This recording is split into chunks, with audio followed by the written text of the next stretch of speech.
दोस्तों बहुत सारे लोगों का सवाल होता है कि हमें स्कैल्पिंग तो करनी है लेकिन फंड कितना यूज करें, क्वांटिटी कितनी ले और प्रॉफिट की एक्सपेक्टेशन क्या रखें। दोस्तों लोगों को लगता है कि उन्हें ट्रेडिंग का एक हथियार मिल गया है।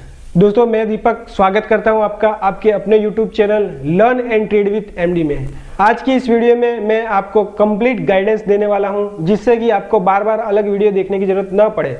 साइकोलॉजी, टूल्स, स्ट्रेटेजी, फंड सब कुछ आज क्लियर करेंगे ताकि आपको पता चले कि दिमाग कहाँ लगाना है और कहाँ नहीं। तो दोस्तों वीडियो को शुरू करने से पहले चैनल को सब्सक्राइब कीजिएगा, बेल आइकन को दबाइएगा, साथ ही साथ शेयर कीजिएगा अपने दोस्तों के साथ। तो चलिए सीधा पॉइंट पर आते हैं।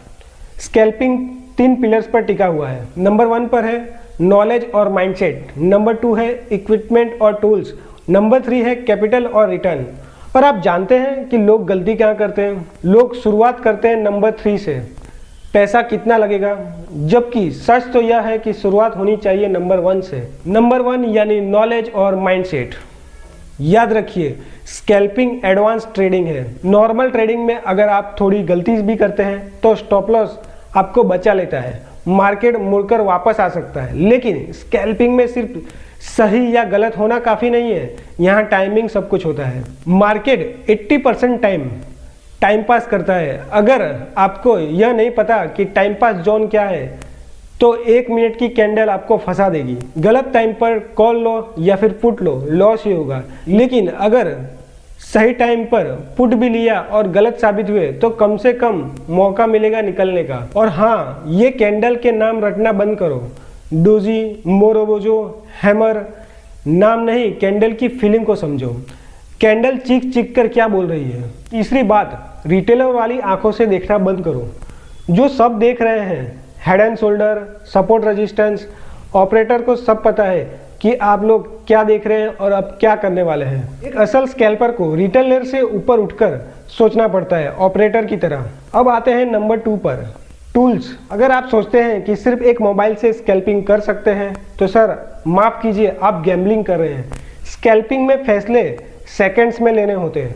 ऑर्डर मैनेज करना, स्टॉप लॉस ट्रेल करना, इन सब के लिए कम से कम एक लैपटॉप तो चाहिए आपको। और सबसे ज़रूरी इंटरनेट स्पीड। मैं अपनी एक कहानी आपको बताता हूँ। जब एक बार मैं एक टाउन एरिया में गया हुआ था, वहाँ मैं लैपटॉप पर अपने मोबाइल से हॉटस्पॉट कनेक्ट कर ट्रेडिंग कर रहा था। ट्रेड चल रहा था, 2200 का प्रॉफिट दिखा रहा था। अचानक घर से किसी का कॉल आया, कॉल उठाते ही नेट बंद हो गया। मैं यहाँ परेशान कि चार्ट फ्रीज हो गया है, कुछ समझ में नहीं आ रहा था। जब थोड़ी देर बाद नेट आया तो 2200 प्रॉफिट की जगह 1000 का लॉस दिखाने लगा।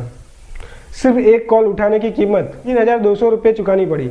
इसीलिए इंटरनेट और माहौल शांत होना चाहिए।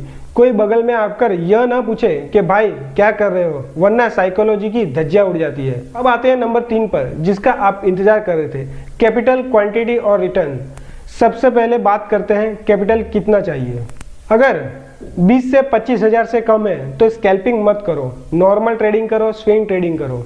10 हज़ार से स्कैल्पिंग नहीं होती, एक गलती और आप मार्केट से बाहर। क्वांटिटी के नियम सुन लो। स्कैल्पिंग का मतलब है बड़ी क्वांटिटी, छोटे पॉइंट्स, और ट्रेडिंग का मतलब है छोटी क्वांटिटी और बड़े पॉइंट्स। अगर 300 क्वांटिटी ले रहे हो तो 10 पॉइंट भी काफ़ी है, लेकिन अगर 60 क्वांटिटी ले रहे हो तो 50 पॉइंट का इंतज़ार करना पड़ेगा। इसीलिए कम से कम 4 लॉट, क्योंकि एक लॉट में ब्रोकरेज और टैक्स ही प्रॉफिट खा जाएंगे। अब बात करते हैं रिटर्न की। अगर आप सब कुछ सही करते हैं तो रिस्क मैनेजमेंट, माइंडसेट, रूल्स, तो महीने का 8 to 15% हंसते हंसते बना सकते हैं। आप कहेंगे अरे ये तो वॉरेन बफेट से भी ज़्यादा है। हाँ भाई, क्योंकि वॉरेन बफेट करोड़ों का रिस्क लेते हैं और आप अपने 20-25 हज़ार का रिस्क ले रहे हो, तो दोनों में फ़र्क है। लेकिन शर्त एक ही है, जिस दिन लॉस हो उस दिन रुकना सीखना होगा। अगर 5000 का लॉस तय किया है तो 5000 का लॉस होने पर लैपटॉप बंद कर देना है। अगर यह कर पाए तो स्कैल्पिंग से प्यारा बिजनेस कोई नहीं है। अगर यह ब्लूप्रिंट समझ में आ गया तो कमेंट में बताना कि क्या आपके साथ भी कभी इंटरनेट या कॉल की वजह से लॉस हुआ है। लाइक करें, सब्सक्राइब करें। मिलते हैं अगले वीडियो में।